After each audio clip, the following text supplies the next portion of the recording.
Assalamualaikum warahmatullahi wabarakatuh. Baiklah, kita akan membahas soal yang untuk tugasnya kemarin. Saya perhatikan banyak yang membuat penyelesaian soalnya di rumusnya dituliskan seperti ini, dimana tanda pernya dibuat dalam bentuk garis miring seperti ini. Berarti yang seperti ini sebaiknya dihindari karena akan dapat menimbulkan penafsiran yang beragam. Susah ditentukan mana pembilangnya, mana penyebutnya. Jadi kalau membuat rumus dan penyelesaian, sebaiknya tanda per ya dibuat seperti tanda per yang sebenarnya. Nah, kalau seperti ini kan jelas mana pembilangnya, mana penyebutnya. Jadi yang seperti ini mohon untuk dihindari cara penyelesaian soal seperti ini. Nah, untuk soal yang kemarin, kasusnya ada sebuah pesawat yang bergerak kemudian menembakkan sebuah peluru. Yang penting kita pahami di sini adalah kita menentukan mana yang menjadi bendanya, yang mana menjadi kerangka acuan bergeraknya dan acuan diamnya.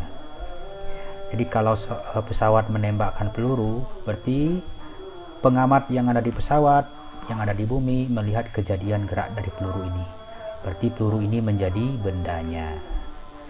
Sedangkan pengamat yang ada di pesawat menjadi pengamat bergeraknya, dan orang atau pengamat yang ada di bumi menjadi pengamat yang diam. Kenapa harus ditentukan seperti ini? Karena dengan adanya kita menentukan mana benda, mana pengamat bergerak dan diamnya, kita bisa dengan mudah membuat diketahuinya nanti. Kita tahu bahwa Vx itu adalah kecepatan benda relatif terhadap pengamat yang diam. Jadi benda yang peluru tadi relatif terhadap pengamat yang diam bumi. Nah, inilah yang menjadi Vx-nya. Sedangkan Vx aksen kecepatan benda relatif terhadap pengamat bergerak.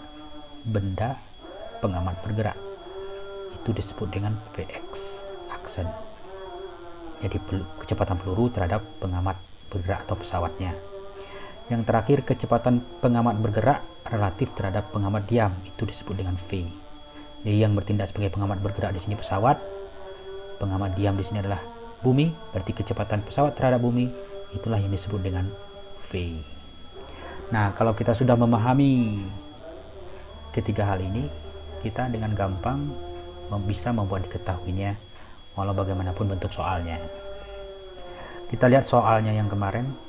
Dua pesawat antariksa bergerak dari arah yang berlawanan menuju bumi dengan kecepatan 0,5 C dan 0,4 C. Mana C kecepatan cahaya? Berapa kecepatan benda pertama relatif terhadap benda kedua?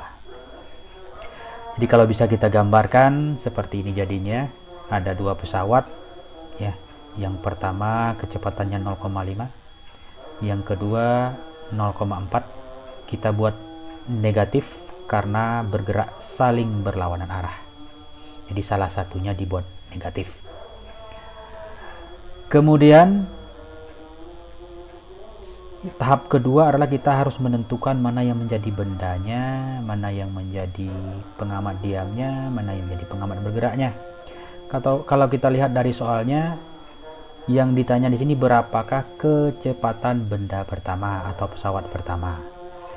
Ini pesawat pertama tadi berapa kecepatannya terhadap benda kedua, terhadap pesawat yang kedua. Berarti yang kita lihat kejadiannya di sini adalah gerak dari pesawat pertama ini. Berarti pesawat pertama ini kita anggap sebagai bendanya.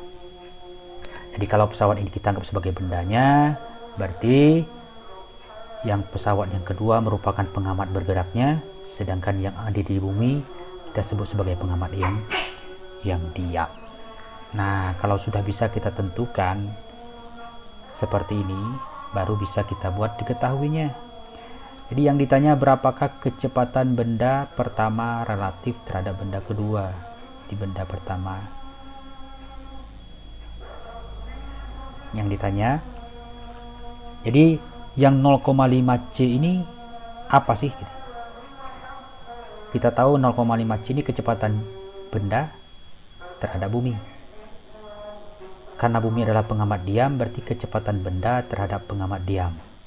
kita lihat di sini kecepatan benda terhadap pengamat diam, berarti itu adalah Vx, berarti 0,5 C ini adalah Vx nya. Kemudian yang min 0,4 ini apa? Berarti min 0,4 ini adalah kecepatan pengamat bergerak terhadap pengamat diam. Kita lihat kecepatan pengamat bergerak terhadap pengamat diam, berarti dia adalah V. Berarti kita buat V nya sama dengan min 0,4 C. Jadi kalau sudah kita tentukan mana benda pengamat diam, pengamat bergerak, kita lebih gampang membuat diketahuinya.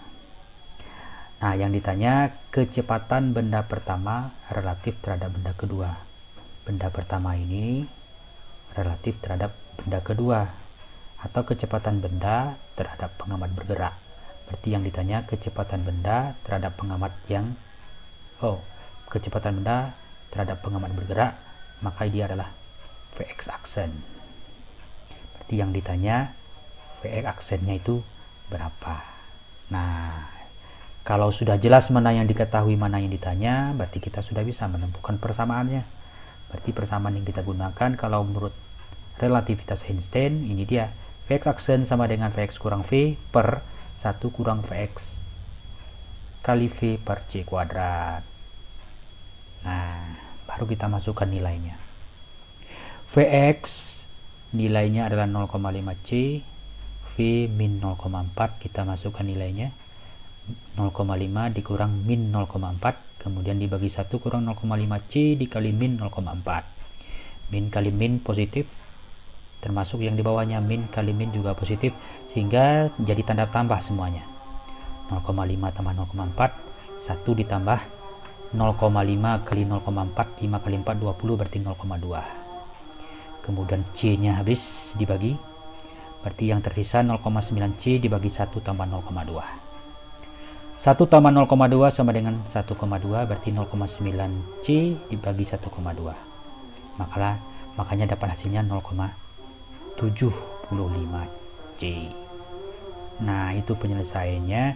Jadi intinya tentukan dulu mana yang menjadi bendanya, mana yang jadi pengamat diamnya, mana yang jadi pengamat bergeraknya, baru kita bisa lihat diketahuinya nanti. Demikian, mudah-mudahan bisa dipahami.